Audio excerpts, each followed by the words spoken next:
ঘরটা পুরো শান্ত। একটার পর একটা রাজকীয় জিনিসপত্র সাজানো ছিল। ঠিক তখনই তার নজর পড়ল সেখানে রাখা লাল হীরার ওপর, যার ঝলমলে আলো পুরো ঘরটা আলোকিত করছিল।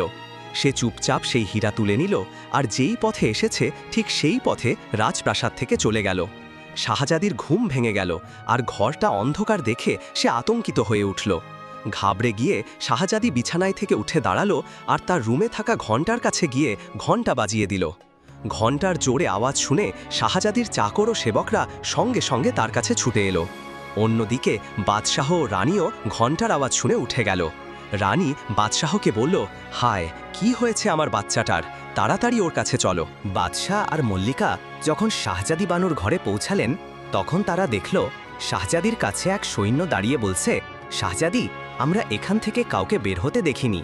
বাদশাহ যখন ঘরে ঢুকলেন, তখন শাহজাদি বলল, আব্বাজান, ঘরে রাখা হীরা কেউ চুরি করে নিয়ে গেছে।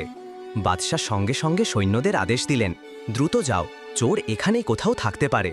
কিন্তু সেই যুবক তো অনেক আগেই সেখান থেকে চলে গিয়েছিল। সকালেই বাদশাহ গোটা রাজ্যে ঘোষণা করলেন, যে শাহজাদির চুরি হওয়া হীরা খুঁজে পাবে এবং ফিরে নিয়ে আসবে, তাকে মুখ চাওয়া পুরস্কার দেওয়া হবে। যুবক যখন বাদশার ঘোষণা জানতে পারল, তখন সে খুশি হল। সে এখন তার পরের পদক্ষেপের জন্য প্রস্তুত ছিল। যুবকের পরিকল্পনা শাহজাদির অহংকার ভাঙা। এখনও সব তার পরিকল্পনা মতোই চলছে।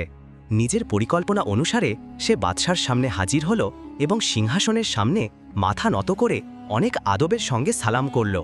বাদশাহ যুবককে জিজ্ঞেস করলেন, তুমি কে? যুবক আদবের সঙ্গে বলল, বাদশাহ, আমি শাহজাদির হারিয়ে যাওয়া হীরা নিয়ে এসেছি। এখন আপনি আপনার প্রতিশ্রুতি অনুযায়ী আমার মুখ চাওয়া শর্ত পূরণ করুন। বাদশাহ হীরা দেখে খুশি হয়ে বলল, বলো তোমার কি চাই? যুবক বলল,